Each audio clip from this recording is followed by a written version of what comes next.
누가복음 6장 27절에서 38절까지 말씀입니다.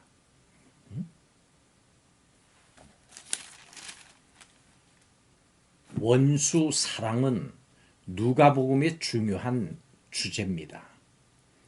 6장 27절에 그러나 너희 듣는 자에게 내가 이르노니 너희 원수를 사랑하며 너희를 미워하는 자를 선대하며, 6장 35절에는 오직 너희는 원수를 사랑하고 선대하며 아무것도 바라지 말고 구워주라. 그리하면 너희 상이 클 것이요 또 너희 지극히 높으신 이의 아들이 되리니 그는 은혜를 모르는 자와 악한 자에게도 인자하시니라. 역시 누가복음 10장 36절과 37절의 말씀에 내 생각에는 이 세 사람 중에 누가 강도 만난 자의 이웃이 되겠느냐. 이르되 자비를 베푼 자니이다.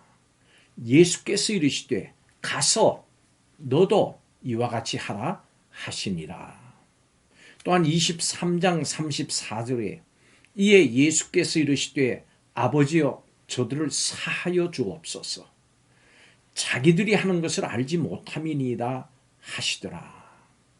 이렇게 말씀합니다. 그래서 누가복음의 중요한 주제는 사랑입니다. 예수님의 제자는 원수를 사랑하고 미워하는 자를 선대하고 저주하고 모욕하는 자를 축복해야 합니다. 남에게 대접을 받고 싶은 대로 남을 대접하되 자기를 선대하는 자만이 아니고 죄인과 원수까지라도 사랑으로 대해야 합니다. 또 남을 비판하는 것과 정죄하는 것을 삼가하고 남에게 아낌없이 나눠주는 사람, 제자가 되어야 합니다. 이것이 예수님의 제자가 갖춰야 할 중요한 요소입니다. 우리에게 주신 원수를 사랑하라고 하는 주님의 명령은 피상적이고 우리의 삶과 그저 멀리 떨어진 명령같이 느껴질 때가 많습니다. 이 명령은 그저 성인들만 지킬 수 있는 명령 같기도 합니다. 그렇지만 우리 모두는 주님의 이 명령을 지켜야 합니다. 오늘 이 본문을 통해서 이 말씀을 어떻게 이해하고 행해야 하는지를 살펴보겠습니다. 첫째로 예수님의 제자들은 원수까지라도 사랑해야 됩니다. 내가 이르노니 너희 원수를 사랑하며 너희를 미워하는 자를 선대하며, 본문 27절의 말씀입니다. 예수님은 제자들에게 하나님의 자녀들이 살아가야 할 마땅한 삶에 대해서 말씀하십니다. 그것은 바로 원수까지라도 사랑하고 선대하는 삶을 살라는 것입니다.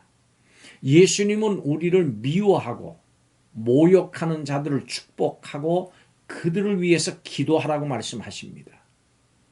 우리에게 이런저런 모양으로 피해를 입힌 자들에게 보복하지 말고 큰 사랑을 베풀라고 하십니다. 이렇게 사랑하는 삶이 하나님의 자녀들이 취해야 하는 이 삶의 방식입니다.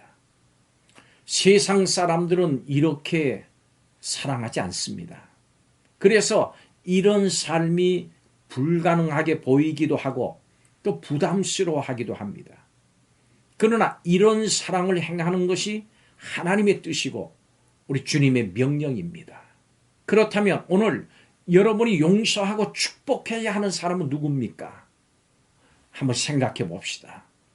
그리고 실천합시다.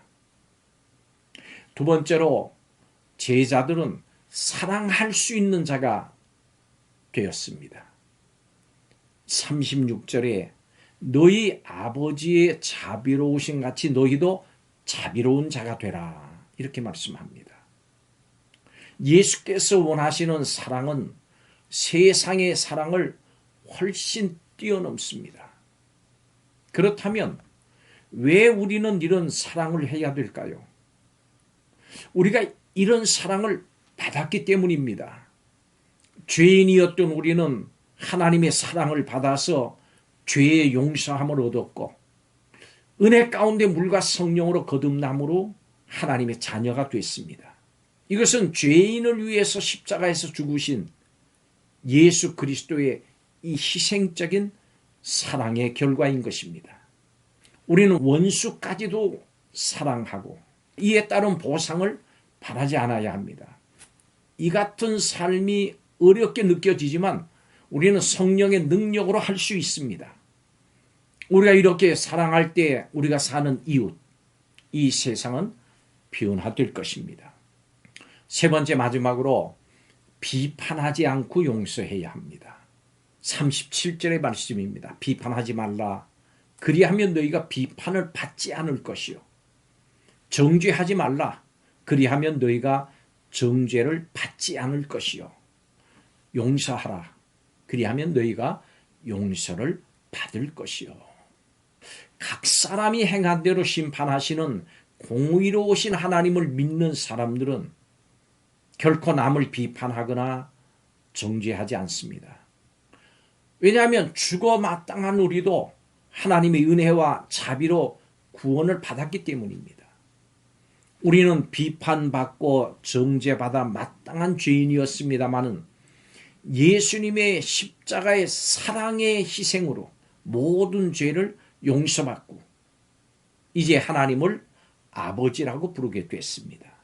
이 같은 은혜로 하나님의 자녀된 우리가 다른 사람을 비판하지 않고 정죄하지 않고 용서하는 것은 마땅한 삶의 길인 것입니다. 원수를 사랑하고 비판하지 말라고 하는 명령은 우리가 하나님께 받은 대로 행하라고 하는 하늘아버지의 뜻임을 꼭 기억해야 합니다. 성도는 구원받은 복음에 합당한 삶을 사는 것을 결코 가볍게 생각해서는 안 됩니다. 꼭 받은 복음의 은혜를 따라 구원받은 성도로서의 합당한 삶을 살아야만 합니다. 하나님께 받은 사랑과 은혜는 하늘을 덮을 정도로 크고 놀랍습니다. 이제 더 나아가서 받은 은혜를 베푸는 거룩한 삶을 살겠다고 이 시간 다시 한번 결단합시다. 기도하겠습니다. 남에게 대접받기를 바라면서도 남을 대접하는 데는 인색한 우리를 용서해 주옵소서. 주님, 사랑 많으신 하나님 아버지를 닮은 자녀로 살기를 원합니다. 누르고 흔들어 넘치도록 은혜를 안겨주시는 주님을 신뢰하면서 이웃에게 아낌없이 주는 제자가 되게 하여 주옵소서. 주님의 사랑을 담기를 원합니다. 예수님의 이름으로 기도하옵나이다. 아멘.